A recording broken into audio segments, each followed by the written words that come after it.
So this was the question. वैसे ये कल का क्वेश्चन था बट आज डिस्कस कर रहे हैं क्योंकि कल ऑलरेडी 2 क्वेश्चन डिस्कस हो रहे थे। तो ये क्वेश्चन है। इस क्वेश्चन में क्या है, बर्की जो है उस वो एक ट्री के पास जाता है। उस ट्री में n नोड्स होती है और अगर वो ट्री है और n नोड्स है तो डेफिनेटली n-1 एजेस होती है। हमें क्या करना है, ट्री के अंदर से कुछ एजेस हटानी है जो कि 1 to n k-1 होगी। k हमें गिवन होगा। हमें एजेस इस तरीके से हटानी है कि हमारे पास जितने डिस्कनेक्टेड कंपोनेंट्स बचेंगे उन सबका जोड़ जो है वो इक्वल होगा। तो इस क्वेश्चन को अब इनपुट के फॉर्म में समझते हैं। टेस्ट केसेस दे रखे हैं ऊपर, जैसे यहाँ पे 5 टेस्ट केसेस है। हर टेस्ट केस का एक पार्ट, जैसे पहला पार्ट देखता है, ये n को डिनोट करता है और ये k को डिनोट करता है। n मतलब नंबर ऑफ नोड्स और k मतलब कि मैक्स टू मैक्स कितने कंपोनेंट्स हो सकते हैं। इसके अंदर k2 दे रखा है, मतलब सिर्फ एक कट लगा सकते हैं। 2 कंपोनेंट्स हमारे पास कब बनेंगे, जब हम उसमें सिर्फ एक कट लगा सकते हैं। अगर हमारे पास एक ट्री है, हमें ट्री को 2 ट्रीज में कन्वर्ट करना है, तो कब करेंगे, जब हम उसमें से कोई भी एक एज को हटा दे। तो हमें पास जो भी k होगा, हमें k-1 एजेस में काम चलाना है। और जो फर्स्ट नोड है उसकी वैल्यू 1 है, सेकंड नोड जो है उसकी वैल्यू 3 है। और उसके बाद में फिर हमें दे रखा है कि नेक्स्ट n-1 लाइन्स, मतलब किस किस के बीच में एज है और किसके बीच में एज नहीं है। तो देख लेते हैं। ये सिर्फ एक ही एज होगी डेफिनेटली, जो कि 1 और 2 के बीच में।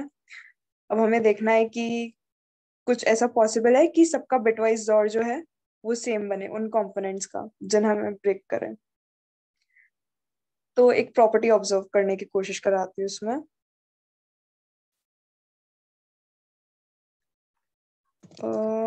ग्राफ्स इन डेटा स्ट्रक्चर्स, हम कुछ ग्राफ्स देखते हैं।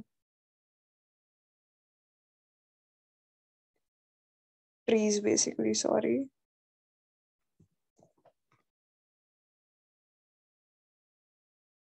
हाँ, तो ये वाला ट्री कंसिडर करते हैं। इसके अंदर कर्सर को देखना, मैं कर्सर कहाँ कहाँ मूव कर रही हूँ। अगर मैं इस ट्री को ध्यान से देखूं और मैं यहाँ पे एक कट ऐसा लगाऊं ए और बी के बीच में, ये यहाँ पे डायरेक्टेड दे रखा है, मैं अनडायरेक्टेड अनडायरेक्टेड ले लो, चलो अनडायरेक्टेड ग्राफ हमारे पास। सपोज मैं 1 और 2 के बीच में एक कट लगाऊं, तो मैं क्या चाहती हूँ, ये वाला कंपोनेंट और ये वाला कंपोनेंट, इन दोनों कंपोनेंट का जोर क्या हो, इक्वल हो। एक कट में अगर इन दोनों का जोर इक्वल है, तो ध्यान से देखो, इस वाले कंपोनेंट का जो जोर है वो मैं मान लेती हूँ ए, इस वाले कंपोनेंट का भी जोर क्या हो गया, ए। तो ए जोर ए क्या बन गया, 0। Fair enough. अब मैं यहाँ पे सपोज 3 कट्स मारती हूँ कहीं पे भी रैंडमली, और 2 कट्स मारती हूँ रैंडमली और 3 कंपोनेंट्स में डिस्ट्रीब्यूट करती हूँ और मानती हूँ सबके जोर इक्वल है। सपोज एक कट मैंने यहाँ मार दिया 5-10, एक कट 1-3 में और एक कट 6-13 में। तो 5-10 में जब मैं कट मार रही हूँ, इसका मतलब 10 का जो जोर है 10th नोड का, और जो इस वाले का जोर है और जो इस वाले का जोर है वो इक्वल है।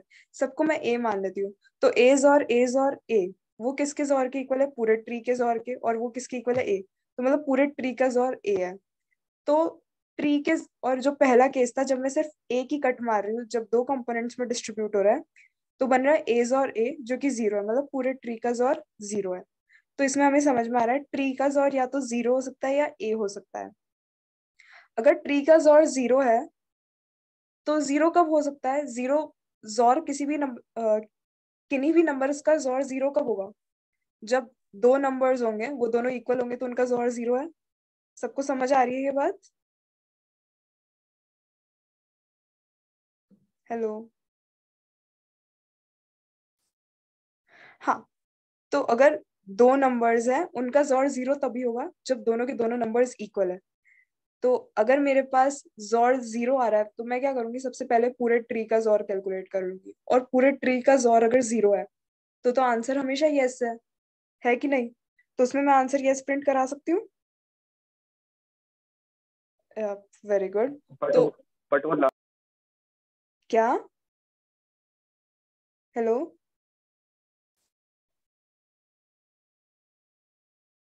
हेलो, कोई लास्ट कुछ वाले बोल में रहा जो है? जो लीफ नोड से जो जॉर निकालेंगे उसके बाद जो होगा उससे जो कंपेयर करेंगे उसका क्या होगा? क्या क्या क्या वापस बोलना है? जो लीफ नोड से जैसे जो नाइन से जैसे कंपोनेंट जो नाइन जैसे नोड लेंगे और उसके बाद जो पूरे ट्री का लेंगे उससे क्या होगा? जैसे 4 और 9 से कट कर दिया उसके हाँ बीच में, तो उसके हाँ। बाद से जो पूरा ट्री हो जाएगा और नाइन का उसका जोर का क्या वैल्यू? 9 के जॉर की वैल्यू 9 ही होगी। जो नाइन्थ की वैल्यू, जो नाइन्थ की नोड की वैल्यू है, वही उसका जॉर होगा।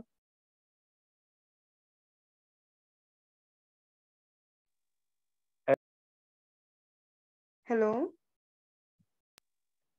And the other one, other other other component of the tree. Other component of the tree पूरा, तो इस पूरे का जॉर, इस पूरे का जॉर क्या होगा? 8 का जॉर, 4 का जॉर, 2 का जॉर, 5 का जॉर, 10 का जॉर, 11 का जॉर। ये फोर नंबर का नहीं, फोर्थ की वैल्यू का जॉर, मतलब फोर्थ नोड पे जो वैल्यू है उसका जॉर, बाकी इन सारे वैल्यूज का जॉर, वो बाकी पूरे ट्री का जॉर है। ओके। हाँ। तो ये बात तो क्लियर हो गई, अगर पूरे ट्री का जॉर 0 है तो मैं आंसर नॉर्मली हमेशा क्या प्रिंट करवा दूंगी? यस। ये रहा। तो पहले हमें क्या करना है, हम जब इनपुट ले रहे होंगे तो हम इनपुट ऐसे लेंगे, एन और के, एरे ले ली, और हम यहाँ पे जॉर कैलकुलेट कर रहे हैं हर बार। अगर हमारा जॉर 0 आ गया तो हमें आंसर यस प्रिंट करा देना और आगे कुछ करने की जरूरत ही नहीं है। पर अब अगर ऐसा नहीं है, मतलब जॉर 0 नहीं है, तो उसके लिए हमें कुछ देखना पड़ेगा। सपोज मेरा जॉर पूरे ट्री का जो है वो कुछ वैल्यू आ गई, उसको मैं ए मान लेती हूँ, तो कम से कम 2 कट्स तो मेरे को लगाने ही पड़ेंगे, तब ए वैल्यू आएगी। ये भी सबको समझ आ रहा है?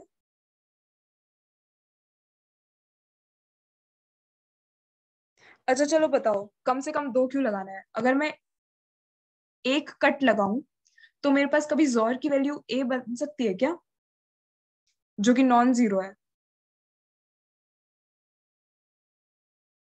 ये पूरा ट्री गिवन है।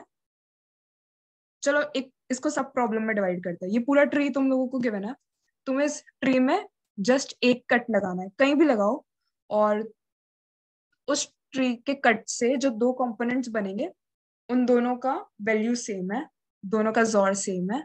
तुम्हें पता करना है कि क्या ऐसा पॉसिबल है कि उन दोनों का जो जॉर है वो नॉन जीरो? नहीं, उनका तो जीरो ही बनेगा। अगर मैं एक कट लगाऊंगी तो 2 कंपोनेंट्स में डिवाइड होगा, दोनों का जॉर इक्वल है, तो ए जॉर ए वो भी क्या बनेगा? जीरो ही बनेगा। और ट्री का जॉर तो जीरो नहीं है, तो मैं कभी एक कट से नॉन जीरो जॉर नहीं बना सकती। समझ रहे हो तुम लोग?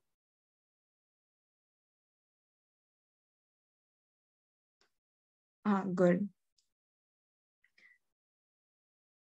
हाँ एग्जैक्टली exactly.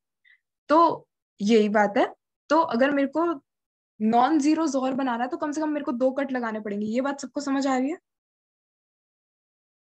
मतलब 3 कंपोनेंट्स लगेंगे ना अगर मेरे को नॉन जीरो जोर बनाना है तो, 3 एलिमेंट्स का। Very good. तो ये बात समझ में आ गई। तो अब इसके अंदर एक और पॉइंट देख लेती हूँ। अगर मेरे पास के है तो मेरे को K-1 एजेस बना, K-1 कंपोनेंट्स बनाने हैं, क्योंकि के मतलब टोटल कंपोनेंट्स। तो अगर मेरे पास के ग्रेटर देन 2 है तो ये आंसर यस प्रिंट हो सकता है, वरना आंसर तो नो प्रिंट होगा। ये भी सबको समझ आ गया होगा, ये वाला पार्ट। मतलब अगर जॉर 0 नहीं है और के ग्रेटर देन 2 है तो ये आंसर यस हो सकता है, वरना नहीं होगा। क्लियर?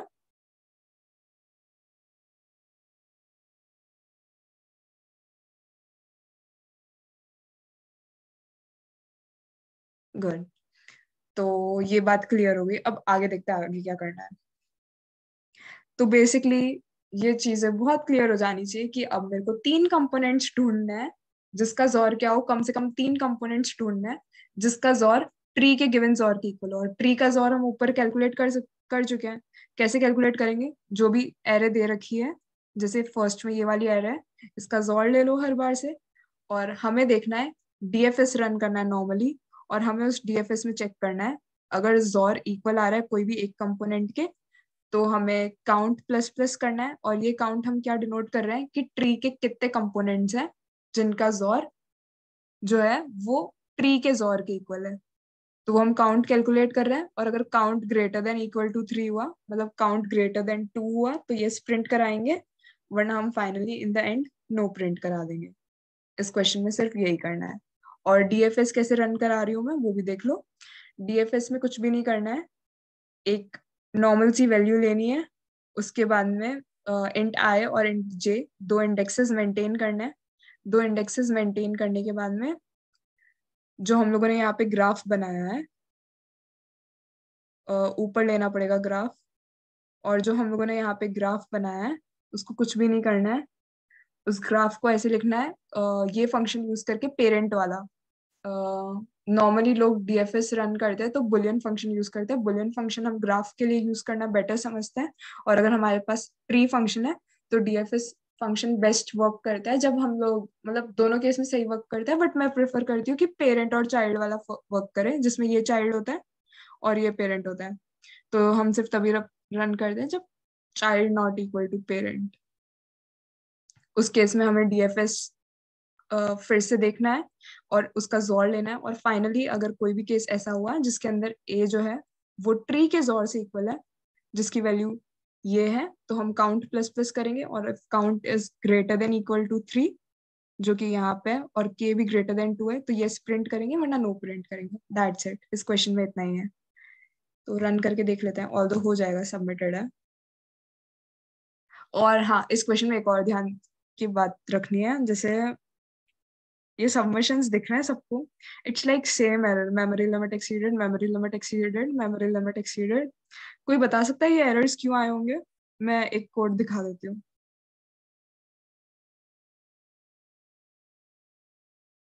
ये रहा, मेमोरी लिमिट एक्सीडेड की एरर्स है। तो मैंने इसमें क्या किया था, थोड़ी जल्दबाजी में, कि इफ जोर इज इक्वल तो यस प्रिंट करा दो और सीधा कंटिन्यू कर दो। तो इनपुट मैंने पूरा नहीं लिया था, इनपुट अभी भी बाकी है लेना, ये वाला इनपुट। तो हमेशा इनपुट पहले लेना है और बाद में जो भी उसमें काम करना है वो करना है। और कोड भी शेयर कर देती हूँ, किसी को कोई डाउट है तो पूछ लो।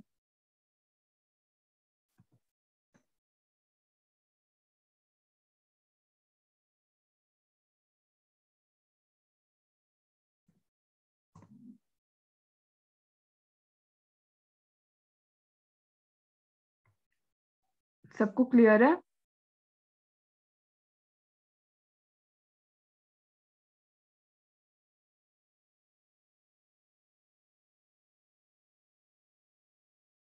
सबको क्लियर है? अगर क्लियर नहीं है तो अभी भी तुम लोग पूछ सकते हो, अच्छा ओके, कोई प्रॉब्लम नहीं है।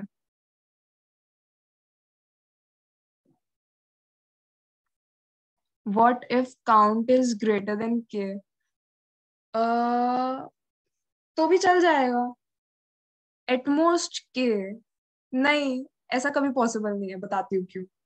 अगर सपोज मेरे पास काउंट आ रहा है 5, ये वाला केस तो अगर सपोज, तो फर्स्ट डाउट है रोहन का, अगर काउंट इज ग्रेटर देन के, तो इस वाले केस में ही पॉसिबल है जहाँ पे हमें के और काउंट की वैल्यू देखने की जरूरत है।